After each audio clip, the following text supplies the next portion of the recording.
Praise the lord. మీ అందరికీ Christmas శుభాలు. ఇటీవల కాలంలో అనేకమైన సందేశాలు వింటున్నాం. క్రిస్మస్ గురించి అనేకమైన విషయాలు మనందరం కూడా నేర్చుకుంటున్నటువంటి అనేకమైన విషయాల్లో ఒక విషయం చాలా కలవరపెడుతుంది, చాలామందికి చాలా సందేహాలు కలుగజేస్తుంది. ఆ మాట ఏంటి అని అంటే, హ్యాపీ క్రిస్మస్కి బదులుగా హ్యాపీ ఎక్స్మస్ అంటున్నారు. క్రిస్మస్ సెలబ్రేషన్కి బదులుగా ఎక్స్మస్ సెలబ్రేషన్ అంటున్నారు. మరి క్రైస్తవులమైన మనం ఈ ఎక్స్మస్ అనేటువంటి మాట వాడచ్చా? ఎక్స్మస్ అనేటువంటి మాట సరైనదేనా అన్న ఆలోచన మనలో చాలామందికి ఉండొచ్చు.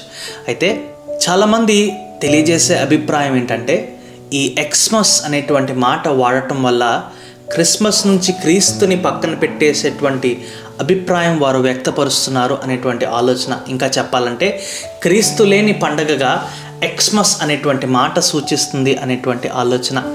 మరి దీని గురించి ఒక వివరణ.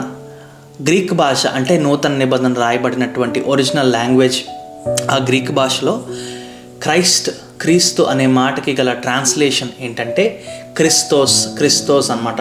ఆ క్రిస్తోస్లో మొట్టమొదటి అక్షరం ఎక్స్ లా ఉంటుంది, ఇంగ్లీష్ భాషలో ఎక్స్ లాగా ఉంటుంది.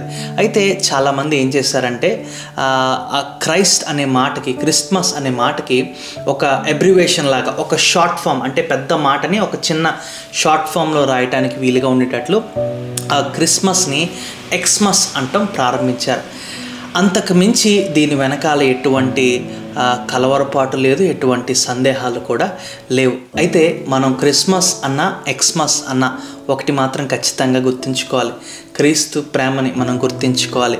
దేవుడు లోకముని ఎంతో ప్రేమించెను కాగా తన అద్వితీయ కుమారుణ్ణి మన కొరకు పంపి ఆయన ద్వారా పరలోక రాజ్యం చేర్చడానికి ఇటువంటి ఘనమైన కార్యాన్ని దేవుడు మన కొరకు చేశాడు. కాబట్టి క్రిస్మస్ యొక్క ఆనందాన్ని మనం అర్థం చేసుకుందాం. కలవరపెట్టే విషయాలు, సందేహపెట్టే విషయాలు మనం పక్కకి నెట్టేద్దాం. క్రీస్తు వైపు చూస్తూ ముందుకు కొనసాగుదాం. దేవుడు మనల్ని దీవించును గాక.